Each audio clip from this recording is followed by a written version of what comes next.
Across America and around the world, you're listening once again to the Hour of the Time. This is the only hour that ever was or ever will be. This is the most important hour in your entire life. For during this hour, you will decide your future and thus our collective future. Ralph Epperson, welcome back to the Hour of the Time. Thank you very much, Bill. It's my pleasure. I understand you've got an intriguing subject to discuss with our listeners tonight. That's correct. We're going to talk about the Constitution of the United States. But, Ralph, the Constitution of the United States of America, I mean, doesn't everybody in America understand and know and have a copy of the Constitution? I can't say that. I don't know if they do or do not, but I don't think many people do. Let's say it that way. I would bet my grandmother's underwear that 98% of the American population not only don't have a copy, but probably never read it unless it was in school during their younger years, and even then they didn't really understand what it was they read, with the exception of most of the audience of the Hour of the Time. Those people, I would hope, and I appreciate the fact that they have read the Constitution. I think that's magnificent, and perhaps even have a copy that they could get, as we're going to read parts of it ourselves. In fact, we need a copy of the Declaration of Independence and the Constitution. So if you want to, those of you who are listening, if you want to get your copy out, please, let's do so.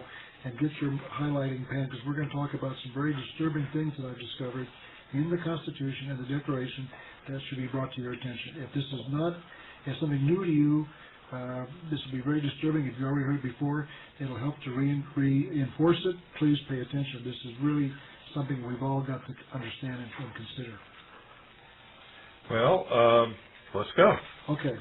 Let's start with the Declaration of Independence. In the second paragraph of the Declaration, that's also dated, by the way, this was, of course, we all know, July the 4th, 1776, our founding fathers decided to declare their independence from the King of Great Britain, England. And so they were using this document to do so. It was called the Declaration of Independence.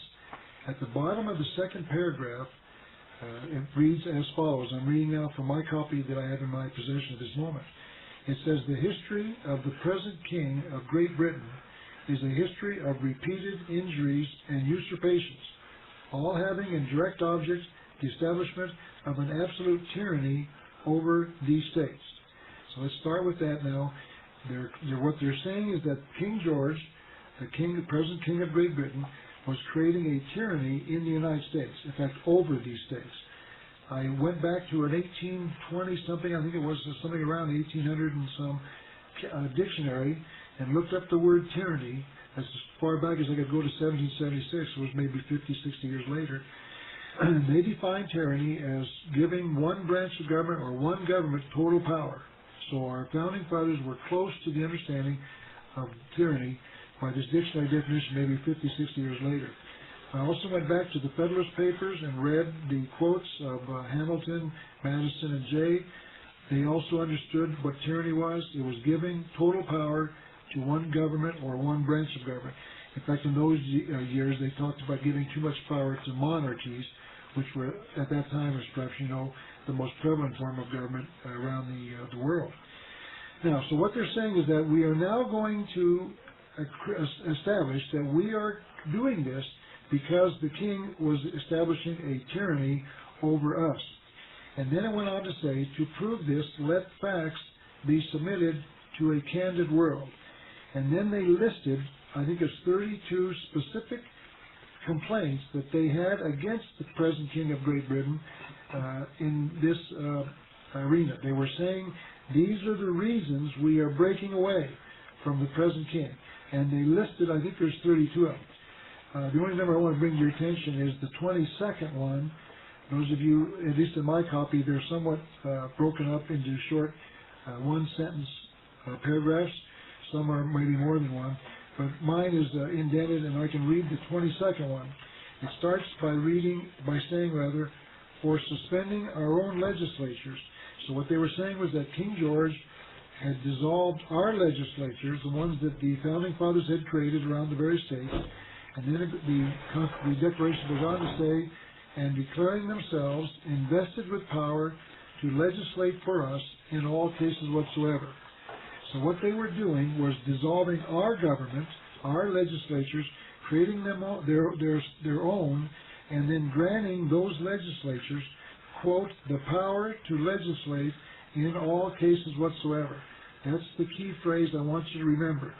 The power to legislate in all cases whatsoever. By definition, giving that government that power is the very definition of tyranny. Our founding fathers were stating that the power to legislate in all cases whatsoever in the hands of a legislature was tyranny. That's why they listed it. We're saying we're going to submit to the candid world the following examples of tyranny in the United States. What, just for the sake of exploring this, what would be an alternative to that? What would have been the fair thing to do? What they did in Article 1, Section 8, which we'll cover in a minute. We'll come to that in a minute.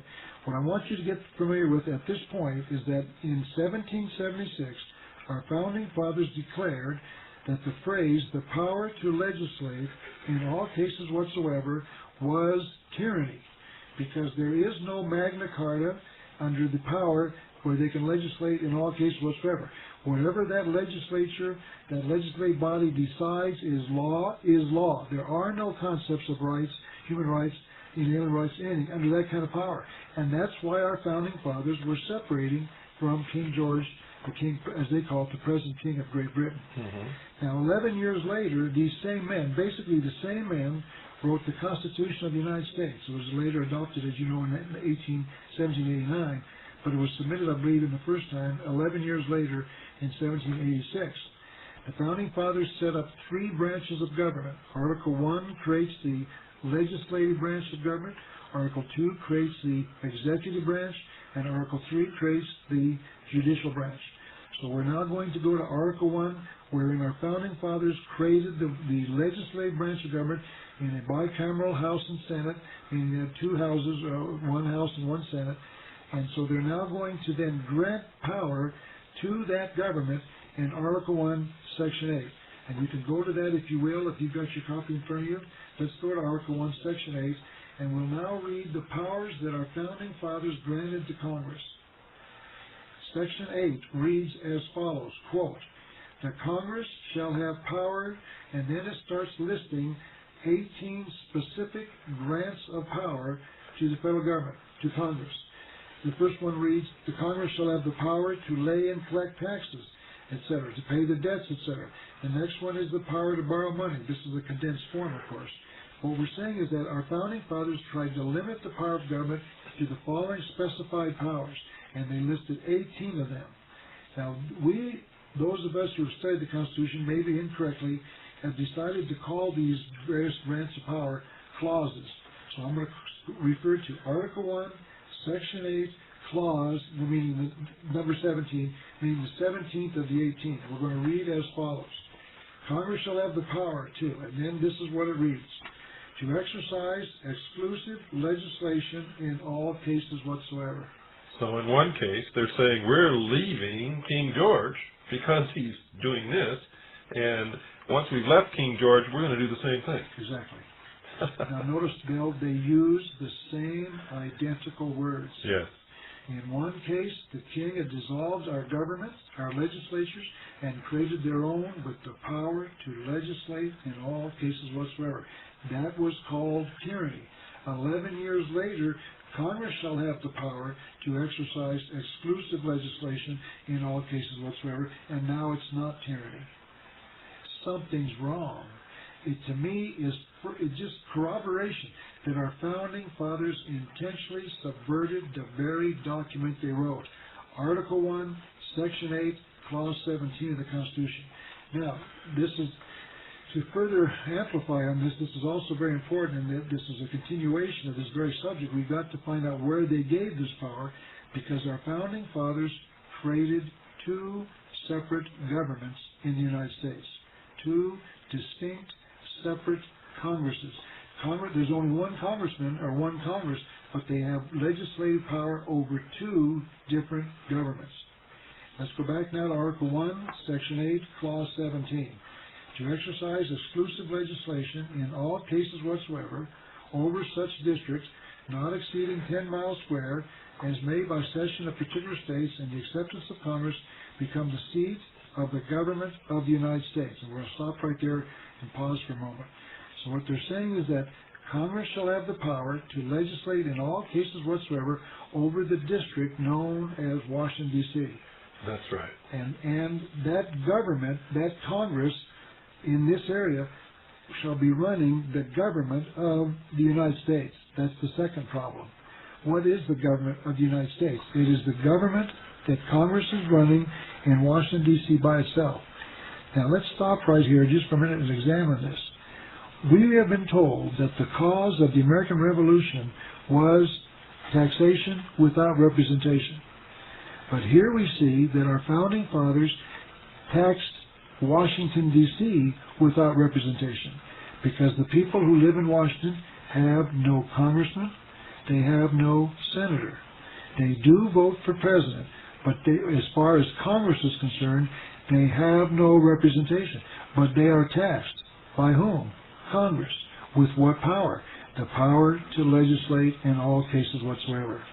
So we can see that our founding fathers granted this tyrannical power to Congress over the affairs of Washington, D.C.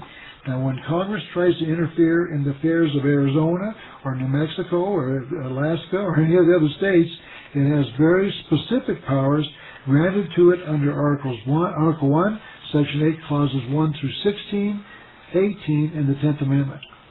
Congress has the power to lay and collect taxes, to raise an army, etc.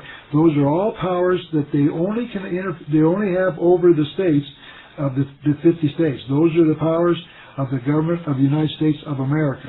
But when Congress runs the affairs of Washington, D.C., they call themselves the government of the United States, and they have the power to legislate in all cases whatsoever. Now, just as an adjunct to that, let's examine this thought that Congress taxed the people in Washington, D.C. without taxation. In my book... You mean without representation? Forgive me, I misstated that. You're right. The power to taxation without representation, which we have been told was the cause of the American Revolution. Bill, in my book, The Unseen Hand, I try to point out that was not the issue in the American Revolution. Of course not. The issue was the need to create a central bank that would have the power to create paper money out of nothing and loan it to the government at interest. That's why we fought the issue. This is secondary, but they were creating a government in Washington that was taxing without representation, and so that was not the issue. Now let's continue with our thought. It says, to exercise like authority over all places purchased by the consent of the legislature of the state in which the same shall be, for the erection of forts, magazines, arsenals, dockyards, and other needful buildings. Now, this is not really germane to our discussion, but as long as we're here, let's examine that. Something like over a third of the land in the United States is owned, or at least held, in the name of the United States government, completely without constitutional authority. Here, they can only build or buy land for the erection of forts, magazines, arsenals, dockyards, and other needful buildings. Just today, I drove from Tucson up north, where you live here, Bill, to do this program, and I drove through national forests. They have no power for a national forest. That's correct. I drove through national parks. They have no power to create national parks.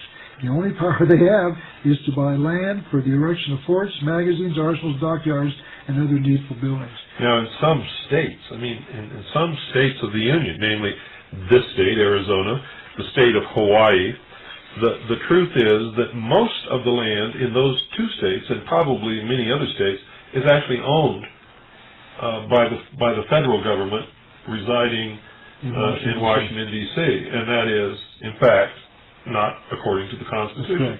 By the way, on those national parks, what power does Congress have to legislate or activate, or whatever it is on those parks?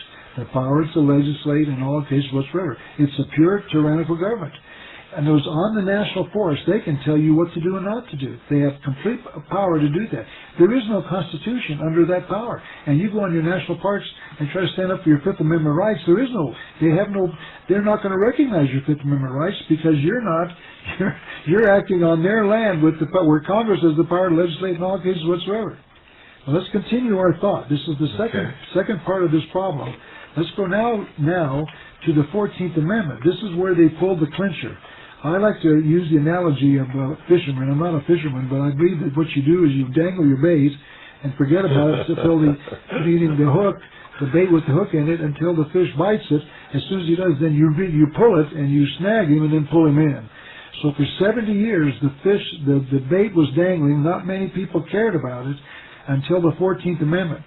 Those of you that have your copy of the Constitution, let's flip over to the 14th Amendment. Let's read this. And by the way, if you don't have a copy of the Constitution, as I've told you before, you really shouldn't be listening to this program unless you just stumbled on it and you don't understand that you really should have a copy of the Constitution. But if you've been listening for a while and you still don't have one, turn your radio off and go to bed. This is not the show for you. Go ahead, Ralph. I would urge you, in fact, all of us should carry a copy. When you get a copy... Well, how can you be an American and not have a copy of the Constitution? Well, just read it. I mean, it is America. Well, okay. Well, I'm trying to say the whole document is written on 3x5 cards, maybe 15 pages. It's very small. You can get a copy very inexpensively. Let's now go to the 14th Amendment, because this is when they pulled the hook, snagged us, and reeled us in. The 14th Amendment was adopted in 1868 after the Civil War, and it reads as follows. And we're going to take this. In fact, maybe what I should do is read the whole thing all the way through, and then we'll analyze it part by part. Let's do that. It says, all persons born or naturalized in the United States and subject to the jurisdiction thereof are citizens of the United States and of the state wherein they reside. Let's just read that now step by step. First of all, they notice that they are now calling us persons. We used to be called people, and I'm not an expert in this particular field, but there is a reason that they stopped calling us people, yes, and we're now called persons. And it goes on to say, all persons born or naturalized in the United States. So let's stop there and analyze that. What does that mean? Where is the United States? It's only Washington, D.C. That's right. It's not the state of Alaska, not the state of Arizona. It's not the combination of those two states or all the other 50 states. Those are called the small U, United, right? Capital S, States of America. So what we're talking about then is Washington, D.C. All persons born in Washington, D.C. Let's take that step. The second part, which is the first part rather, is a person born there who was born in Washington, D.C., is ruled by a Congress with the power to legislate in all cases whatsoever, and he's now called a citizen of the United States because he was born in Washington, D.C. But they also included a second group of citizens, those who are naturalized in the United States. Now, what is a naturalized citizen? A naturalized citizen is one who renounces his citizenship in another jurisdiction, another foreign state, a foreign nation, whatever. Someone, let's say, from France who comes to America, gives up his French citizenship and becomes a citizen of the United States. Or somebody from Oklahoma. Well, Bill, don't get ahead of me. Or Michigan. Don't get ahead of me, Bill, please. Let's keep it simple. Let's go back here. What I'm trying to point out is a naturalized citizen is one who voluntarily requests to become a citizen of that government, right? A person from France decides to move to America. He wants to become a citizen of the United States. How does he do that? Voluntarily. Okay? So now we've got two classes of people in Washington, D.C. who are citizens of the United States. Let's go back. It says all persons born in the United States or all persons naturalized in the United States. Now, are we a naturalized citizen of the United States? Now, before you answer, Bill, I know what you're going to say. Don't get ahead of me here. Please be patient. I'm keeping my mouth shut. Let's go back. Did we, the American people who live in Michigan, who were not born in Washington, D.C., are we a naturalized citizen of the United States? Yes. How did we do that?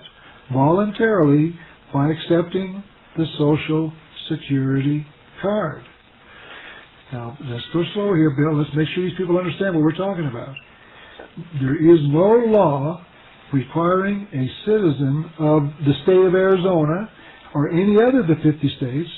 There's nothing in the Constitution that requires you to get a Social Security card. That's correct. And the reason they can't make you do that is because they have no jurisdiction over you. That's correct. And the reason they have no jurisdiction over you is because you've not given them jurisdiction. At least if you're not born in Washington, D.C., I'm going to take my own case. I was born in Tucson, Arizona. So I was not born in Washington, D.C., therefore I'm not a citizen of the United States, but I am a naturalized citizen of the United States by accepting my Social Security card. And you say, wait a minute, Ralph, I was told I had to get a card, and I'm still waiting for the person who's done that to show me where in law he's required to get a Social Security card. He's not. Why? Because you are not a citizen of the United States. You are a citizen of the state of Arizona, Alabama, Michigan, whatever it is, and you have been tricked into getting a Social Security card because you believed you had to. That's right. Now, let me tell you. How does this happen, Ralph? Well, you're getting ahead of me here. Let me tell one more little story here. I have a friend of mine who just maybe a couple of years ago wanted to have another child to add to his family. He had now learned this point about being a naturalized citizen subject to the jurisdiction of the federal government. He decided not to have his child in the normal, traditional way through the hospitals. He learned he's a Christian, and so he and his wife decided to have their child through natural childbirth, not even seeking a doctor, turning the child over in prayer to God. If God wants a healthy child, He'll produce one. They decided to go through this. They learned the Lamaze thing, all the techniques. He learned how to become a midwife himself, to have the child naturally. At the last minute, they had a complication. I don't know what. That's not really pertinent to the story. But in any event, he debated whether to go to the hospital. He went to the hospital. They delivered the child naturally. Fortunately, both mother and daughter are doing fine now. The child's 2 or 3 years old. But they were told they had to get a Social Security card or they couldn't get their child out of the hospital. That's what they tried to avoid, and they weren't able to succeed. Ralph, they did the same thing to us when Pooh was born, when we refused to fill out and sign the birth certificate. Yes. They told us we could not take our child home, and I'm telling you right now, that hospital has never seen a ruckus like I raised on that day, and the outcome of it was we did take her home. Yes. Without signing, without filling out, without any of the things that they required us to do. Yeah. Now, it was not easy, and we had no idea what was going to happen. Okay. But we also understood that without signing that document, they could not take that child. We knew that. Yes. If we had signed that document and then refused to fill any of it out, then they could have. So let's go back now. What Bill is just saying is further amplification and further proof of what I'm contending here. Let's go back now to the 14th Amendment. It says, all persons born or naturalized in the United States and subject to the jurisdiction thereof are citizens of the United States and of the states wherein they reside. So now, if you get a Social Security card, you now have joint citizenship. You're a citizen of the state of Arizona or Michigan or Alabama and the citizen of the United States. Now, what Bill is pointing out is that what he was asked to do was to place his daughter under the jurisdiction of the government of the United States by signing whatever the form was. That's correct. The birth certificate. The birth certificate is used as a voluntary acceptance or giving, if you will, of your child to the government so that that government has jurisdiction over that child. You do that voluntarily. Now, Bill did not do it voluntarily. He was able to get his daughter out without the birth certificate. But that's only because I've done a lot of studying and I understood what was happening there. Most people don't. They have no idea what they're doing. They have no idea what they're doing or giving up when they go in and sign the documents and take out a Social Security number.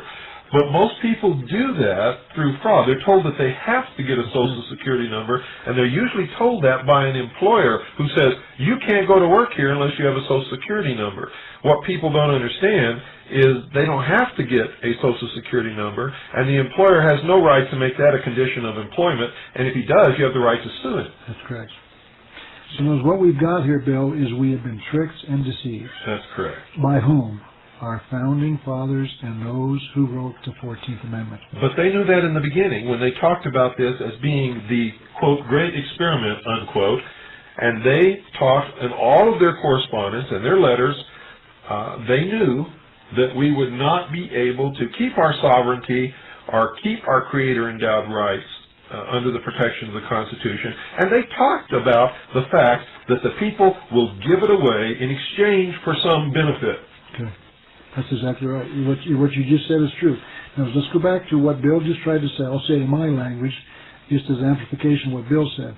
What he just said was that we have given away our sovereignty over ourselves for a benefit. What benefit? The Social Security provisions later on in our life. They've tricked us with what they call the bait and switch thing. They've given us this promise of taking care of us in our old age if we will give up our sovereignty as citizens. That's right. And this has its roots in the common law, where the common law says that anyone who accepts a benefit from someone else gives up their freedom, because the person bestowing the benefit has the right to determine how the benefit is going to be used. Yes. Okay, now let's take one of the most common challenges to what we just said. And he said, wait a minute, Ralph, come on, let's get back to Article 1, Section A. You'll read here that Congress only has these certain powers. It doesn't have this broad power you say it does. And let's go back to Article 1, Section 8, and we'll read just parts, once again, of these grants of power that those who claim that this is all constitutional, what they're doing even today is constitutional. And let's go back to the powers that our Founding Fathers granted Congress, like the power to lay and collect taxes, to borrow money, to regulate commerce, to establish naturalization laws, I'm abbreviating these, to coin money, punish counterfeiters, post office, etc. And then it says it has the power to make all laws which shall be necessary and proper for carrying into execution the foregoing powers. So they've got the power to make an army and then enforce the army because it's constitutional. That makes sense. So those who say, wait a minute, Ralph, there must be an error because what our government is doing is constitutional. It's all listed there somehow. I'd love to ask them this question. If our government operates on specified powers listed 1 through 16, 18, and the 10th Amendment, which we'll cover in a minute, where did Congress get the power to tax us to build a space telescope? We'll talk about that after we get through the break. Okay, you guys keep that thought, remember that, and we'll talk about that as soon as we come back. But right now, it's time to take our break, folks. Don't go away. We'll be right back after this very short pause. Before we get back into the program, folks, I want to let you know that Ralph has done an awful lot to help wake the sheeple, empower the people, and save freedom for the world, just like I've been doing. I'm using sort of my cause to promote his, because we are brothers on the battlefield, and you can be too. Let me just give you some of the things that Ralph has to offer. He has a 33-page booklet entitled Clinton's Conspiracy. Bill Clinton supports it. The driver shot Kennedy, and folks, you've heard about that on this program, a 2-hour video cassette. The Unseen Hand, one of the best primers to get you acquainted with the conspiracy. 488 pages, ladies and gentlemen, of some of the best research that I've ever seen into the conspiratorial history of the world. And then he wrote another book called The New World Order, which you've heard me quote extensively during our series on the mystery schools. That's a 388-page book, and I'm telling you, if you read that book and research the references that he has given, and you still believe Freemasonry is just a fraternal organ existing for the good of the community, then I've got to tell you, you've lost your mind. God exists. There is no other option. 26-page booklet. The Kennedy Assassination, Conspiracy and Cover-Up, another 2-hour video. Vietnam, America's Betrayal and Treason. 2 videotapes, 3 hours of lectures, and a 93-page booklet. The Kennedy Assassination in Vietnam, set of 3 videotapes. You know, a lot of this you've heard on this program. Now, don't get me wrong, folks.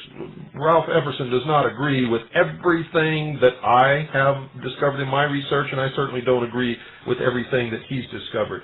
But I'll tell you this. I think we probably concur and agree on about 90% of what each and the other has uncovered and is trying to alert people to. But you know that's not the purpose of this broadcast. The purpose of this broadcast is wake you up, get you to do your own research, to teach you that you can think for yourself, and nobody has to tell you what the truth is if you will just learn that you are the ultimate, penultimate, if you will, power in the United States of America. And that you have to learn to think for yourself. And if you can't, you're just a puppet on somebody's string. And when they pull that string, as you've heard me say a million times, you're going to dance. Is that what you want to be? No, of course not. You know, there's a lot of other things. This is a pretty extensive catalog here, and you need to get it. Write us with a self-addressed stamped envelope, and we'll send you this catalog, just 29-cent, self-addressed, stamped, number 10 envelope. Send it to this address, folks. Ralph. Just send it to Ralph. You don't need to remember anything else. Ralph, P.O. Box 536. P.O. Box 536. Tucson, Arizona. For those of you who haven't been out west here, Tucson is spelled T-U-C-S-O-N. Tucson, Arizona, 85702. Once again, Ralph, Post Office Box 536, Tucson, Arizona, 85702. I'll repeat this toward the end of the program. I'll also put it on the hotline, so if you missed it tonight, you can call the hotline tomorrow and get this address. Now, Ralph Epperson, my good friend, has consented to help out what we're doing here by giving us a small percentage of whatever you order from his catalog. So whenever you order from his catalog, please specify that you're ordering from the offers through the catalog after you get it through the mail from listening to the hour of the time. And that will help us out here. It will help Ralph out. And with this fantastic research that he's done, it's going to do more than help you out, folks. It's going to get you up out of that easy chair, off the couch potato status, and into action to help us save this great nation of ours. Let's get back to what we were talking about, Ralph. We left off. You were posing a question. That's right. You were posing a question, and the audience out there has been thinking about it. Okay. Let's get right back to it. Let's get back to Article 1, Section A of the Constitution of the United States, and let's examine the powers of Congress that they have over the rest of the Union, meaning the states of the 50 states of the United States of America. Those powers are specified in this document. Like I said before, the power to coin money, to establish post offices, promote science, to declare war, raise and support armies, provide and maintain an army, etc., a navy, etc. These are all spelled out. And then the 10th Amendment says something to the effect that, in fact, I'll read it, the power is not delegated to the United States by the Constitution, nor prohibited by it to the states or reserved to the states respectively or to the people, which means if we didn't give you the power, you don't have it. So those who say, wait a minute, Ralph, I'm sure that when Congress takes this action, it's all constitutional, I'd love to ask them this question. If this is true, where did our founding fathers list the power to tax the American people to build a space telescope? The Hubble Space Telescope, orbiting the Earth right now, was built with taxpayers' money. Never mind that it doesn't work. But where did our founding fathers envision such a thing? If you could play Buck Rogers and go back to the founding of the nation, and when they were writing the Constitution, say, gentlemen, I'm from your future. I want you to empower Congress to have the power to tax the American people to build a space telescope. They would have said, what? What is a space telescope? You mean space meaning something in the air someplace? You're going to get something up here, it'll fall to the ground. And what is a space telescope? What is a telescope? We mean something that's going to take pictures? Look at things? What are you talking about? They would have had no idea. Our founding fathers could never have envisioned such a thing as a space telescope. But ladies and gentlemen, you and I, and we all know it's there. How did it do it? Under Article 1, Section 8, Clause 17. It's a constitutional grant of power to exercise exclusive legislation in all cases whatsoever. They decided they wanted to do it, and they did it. But just for those who are maybe confused out there, it's the power to legislate in all cases, but only within the geographical boundaries and over those citizens of that area called Washington, D.C., and property that has been deeded and ceded and owned by them constitutionally. Is that correct? Well, except, that's true, except with one more comma, a naturalized citizen who's given them the power to legislate in all cases whatsoever. Correct. And that's you and I. That's the point I want to make. We have given them our sovereignty to Congress under this grant of power. We have now become a naturalized citizen of that government, and the power they have over us in our state of Arizona or wherever we live is the power to legislate in all cases whatsoever. That means that they can tax us to build a space telescope because we've given them that power under Article 1, Section 8, Clause 17. You could list probably 90% of what the federal government's doing today and argue where is that listed in the Article 1, Section 8, the remainder of the section. Now, we know, and our forefathers argued, that the rights that we have are not rights granted by the Constitution, but our Creator-endowed rights. Correct. Now, if they're Creator-endowed rights, how in the world could we give them up? I mean, how do you give up something that was given to you by God? Well, we can do that. You can give up your rights to God if you choose. That's what they're saying. Your rights are inalienable. Only you can give them up, or God can take them away. Government has no power to take them away, and they didn't take them away, Bill. You gave them. I don't mean you maybe personally, but let's say you collectively, all of us. We gave up our inalienable rights because we have the power to do that. They belong to us. Well, not really give them. We don't have the power to give them up, but we have another power that was also given to us, was granted as not being taken away from us in the Constitution. We have the right to contract. Okay. And that is, in fact, really what we're doing. We're contracting those rights away. Okay, I won't argue. We're both saying the same thing. You're saying that the right to contract, they've asked us to form a contract with the government. That's right. And when we did that, we thought we had to form the contract by getting our Social Security card. Yeah, I hope you don't misunderstand. I'm not trying to nitpick with you, but there's a lot of people out there that don't understand what we're talking about. And what I'm trying to do is focus in so that where I might understand it and you understand it, and both of us sitting here know exactly what we're talking about. There's somebody out there shaking their head and saying, what do you say? Okay, let's take the next step about this, and then I want to get into Ross Perot. Okay. Let's talk briefly about this grant of power that we've given them. One of the other things that we've given them is the power to tax us under the income tax. The income tax is voluntary. Have you talked about this in the past on your program? Oh, have I talked about it? Have I talked about it, folks? Let me hear. I want to hear the yell all across. Let's hear the big cheer all across the country. Boy, have we talked about it. Let's talk about, for those who have never heard this before, or let's reinforce it again so that they make it abundantly clear, there is no power to tax us directly under the basic Constitution of the United States of America. In fact, the Constitution specifically forbids a direct tax. That's correct. And specifies exactly the taxes that can be levied and exactly how and only how they can be levied. That's absolutely correct. Now, how then do they have the power to tax us on our incomes? Very simple. We get our little W-4 form and we check United States citizen.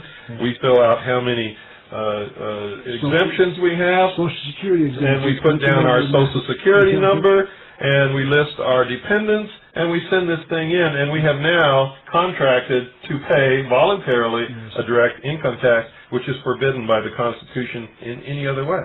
That's correct. Do you understand what I'm trying to point out? There's one more example of this that I can think of, and that is in fact, we got one more. Let's talk about the postage stamp. Let's go back now to the draft. Now, I don't remember this because I was not drafted, but when I joined the reserves years ago. I don't remember going through this ceremony. Maybe you can help me, Bill. I wasn't drafted either. I was stupid. Okay. Okay. Well, let's go back to. I hadn't learned yet. Maybe you can remember the ceremony you went through, but I have been told, I cannot confirm this, because it didn't happen to me, so I don't remember this. But during that ceremony, were you not asked to take one step forward? Absolutely, yes. Okay, what was that for? If you're a United States citizen. You were volunteering. That's volunteering. Right. You were volunteering to take one step forward to give the Army the jurisdiction over you. First thing that I remember is they asked if there was anybody in the room who was not a United States citizen. Yes. Those people, if there were any, were asked to step aside. Yes. Everybody else was asked to take one step forward, raise their right hand, and repeat after me. The purpose of the one step forward is for you to voluntarily give up your sovereignty to the federal government and to the jurisdiction thereof under this power to them, the government.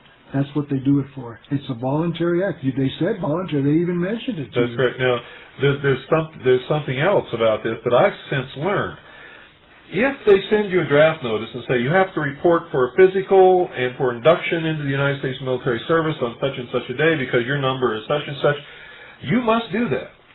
There's no way that you can get out of doing that. Whether you're a conscientious objector or what, you have to make that known there. But you must report, you must go through the physical, you must go through the process. But what I've learned is no one at any time ever can force you to sign your name on any document or to raise your hand and take an oath. That's great. And anyone who refused to sign their name or refused to take the oath was sent home. That's right. And was not inducted into the military service. And everybody was coming up with these unbelievable excuses and reasons and masquerading as if they were homosexuals and trying to get out of being drafted when all they had to do was refuse to take the oath and they could not have been drafted. So, but the point is very clear. Once again, it's for further evidence that I believe our contentions are correct. They are getting you to volunteer to submit yourself to the jurisdiction of the United States government by stepping forward voluntarily. I think it's a tremendous evidence that they are extremely crafty and cunning and slick and tricky, and that we really aren't exercising the mental powers that we should be when we're dealing with these people. Let me give you one. We must be on our guard all the time. That's correct. Let me give you one more example of this that occurs to me. There might be others that maybe some of your listeners might have. They could get in touch with you or somehow. But let's go to number 4. Example number 4 is the use of the postage stamp. I have been told, in fact, I've done this myself, you can mail between the 50 states under what they call non-domestic mail for 2 cents a half ounce. And I have seen it work repeatedly. Now, by the way, I want to make it clear, I'm not recommending you do that or suggested that, but if you want to know more about this, write to me at the P.O. Box Bill gave you, to Ralph Epperson, or just Ralph, and say, tell me more about this, the mail thing, but let me take one more last step. There is, when you write mail to Washington, D.C., it's called domestic mail, and you have to pay the 29 cents or the half ounce, wherever it is, or the ounce.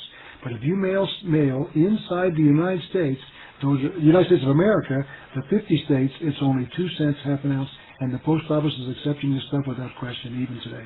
From like Tucson, Arizona to Birmingham, Alabama. 2 cents a half ounce, because it's inside the United States of America. That's right. It's not going to a foreign nation, a foreign government called the government of the United States. And it's also called drop mail, isn't it? I don't know about something that. Like that. Could be. But if you want to know some details on that, just drop me a note and at the P.O. Box Bill gave you, and I'll give you some further details. This is really I've got to warn you, though, it doesn't work all the time. I have been, and I did this, by the way, when I lived in Camp Verde. Somebody sent me a non-domestic letter with a 2-cent stamp on it. When I went to the post office, I found this little yellow slip in my box. I went up and handed it to them. They said, "Oh, you have 27 cents postage due." And I looked at it. It was clearly labeled non-domestic mail. It had the law clearly stated, and it had a 2-cent stamp on it as required by law. And I said, "I'm not going to pay 27 cents. I want my mail. And if you refuse to give me my mail, I'm going to sue you for interfering with the delivery of my mail under the law, which is a felony."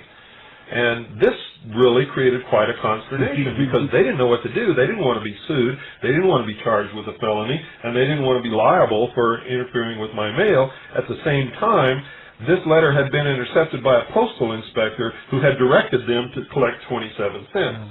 Well, what eventually happened was that I filed suit in small claims court for 27 cents. And the post office paid me my 27 cents. Well, there's a friend of mine, and I will not name him on your program, Bill, if you don't mind. That's okay. But I have a friend of mine who tells me that he's got the papers that you used and the procedures you used to object as you've done, so maybe not in the same procedure, but to guarantee that you get your mail for 2 cents. So once again, if you want to know about this, drop me a note. The P.O. Box Bill will give you. Now let's talk now about this individual by the name of Ross Perot running around the United States, talking about we the people being the power of this government. If I may, I'd like to start with the example of Ross Perot, who spoke in Tucson, Arizona, just about maybe 3-4 weeks ago, something like that. He came to our city. It was advertised as an open speech, so a lot of us went to hear him. after he got through with the amenities of saying how nice it was to be in Tucson and what a great group he looked like, and he's buttering us up for his campaign run maybe in 2 or 3 more years, the first words out of his mouth were, "We are the boss." That's his lesson. He's telling us we are the boss. And I started to almost cry because I said, Ross, under that kind of, I was not able to ask him this question. There was 2,500 of us in the auditorium. Yeah, but we know what you mean. You were thinking that. You wanted to ask him, right? You bet. If I could have, in fact, I even told you that he was standing up and challenging him, even getting thrown out to make my point. We are not the boss. Let's go back. What is the purpose of the Constitution, Ross Perot? If we are the boss and we decide in all things, who needs a Constitution? What's the purpose of the Constitution? To limit government, period. That's right. So Ross Perot's saying we don't need the Constitution. We shall decide in all things. And let's take the second thing. Ross Perot's advocated during the campaign of 1992 that all of us be given or buy or somehow get a little electronic device. He wants to, if he was president, he'd get on the air and tell us, here's the problem we've got, and here's these suggested solutions, 2 or 3, and you can push a button for which one you want to do, and then when we all decide together, the majority sides, that's what we'll do. That's the way to do it. And which tenet of the Communist Manifesto is that? Go ahead, which one? It's the one called one man, one vote. One vote. This is a republic. Democracy is a code word for socialism. And if you really want one man, one vote, and you want the people to decide everything by a popular vote, you have no idea what a can of worms and what kind of oppression you're going to open up. Because whoever is the majority will get rid of the rest. Whoever wants the greatest number that wants something from the government is going to get it. And whenever that happens, what usually transpires is the majority votes itself everything until there's nothing left, and a dictator has to stand up to clean up the mess and take charge. Well, there are plenty of examples of that throughout history. 2 things I'd like to comment about Ross Perot. Number one, I would have loved to have asked him this question. If he believes that we are the boss, let me ask him this question. I live in Tucson, which is part of Pima County, which is probably 3/4 desert and 1/4, houses and buildings and cities. So let's just presume, in our little example, that during this Ethiopian famine, our government benevolently decided to help these people. Let's just make it up 500,000 of them, and they moved them to Pima County because it's similar to terrain, desert, and they gave them water and everything they needed to survive. Yeah, they go from a place where there's no food to a place where there's no water. That makes sense to me. Remind me to ask you why you're living there, Ralph. in my example, they even give them the water bill. So come on, these people are now able to survive in Pima County. And let's just say that after 5 years, they become naturalized citizens, the majority. And let's just say that of the 500,000, 400,000 were adults able to vote, let's say. And they went to the county government and said, listen, we are now the majority in the Pima County, and we want to make cannibalism legal. Ross, what's the answer? We are the people. We are the boss. The majority of the people in Pima County would make cannibalism legal in Pima County. Sure. Ross, we're the boss. Or we don't like blacks, let's kill them all. Yeah. Ross, what is to prevent that from happening? The Constitution of the United States. That's correct. Why? Because the Constitution says Congress shall pass no law restricting man's right, his inalienable right to life, liberty, and property. Notice what happened. If we advocate what Ross Perot is advocating and we support him, we've lost the Constitution because we, the people, will start making laws that violate the rights of individuals. Well, he has said on many, many occasions, not just one, but many occasions, that the Constitution is old, it's outdated, it was created over 200 years ago by a bunch of old men who were not acquainted with the problems of the modern day and could not have foreseen these problems, and that the system doesn't work, and that we have to completely redo the whole system. He is advocating a constitutional convention to redo the supreme law of the land, the Constitution. All of these people are leaving out the part that the Constitution is a living document. It can never be too old or outdated, and the fact that it is not being changed or has not been changed means that the procedure that's set into place whereby we can change it if it's necessary has not been called forth because we don't believe that it's outdated, we don't believe that it needs to be changed, and we don't want anybody messing with it. So who really is Ross Perot? Well, maybe we'll answer that towards the end of the program. Let me tell you what we did in Tucson about Ross Perot's appearance at the University of Arizona auditorium. This is me, and I did this, Ralph. I printed up a flyer, one-page flyer, just very brief. I said, Ross Perot balanced the budget by enforcing the Constitution. And I listed on that sheet of paper the 18 grants of power, actually 17. I deleted Article 1, Section 8, Clause 17, and asked Ross Perot to enforce the Constitution and eliminate government, at least parts of it. Thanks very much. Fantastic. Ralph, I want to thank you for being our special guest tonight. Again, folks, send for this catalog. You've got to read, absolutely, you've got to read The Unseen Hand and his other book, The New World Order, which I have quoted from many times on this program. It is a must for anybody who's trying to understand what's going on in the world today. Send for this catalog, send a self-addressed, stamped, size number 10 envelope to Ralph. Post Office Box 536, Tucson, Arizona, 85702. That's Ralph. Post Office Box 536, Tucson, Arizona, 85702. And whenever you order something out of that catalog, folks, tell them that you're ordering it from the shows that you heard on the hour of the time, and Ralph would share a small portion of the money that you send in with our efforts here so that we can continue to bring you the information that we do. Good night, and God bless each and every single one of you.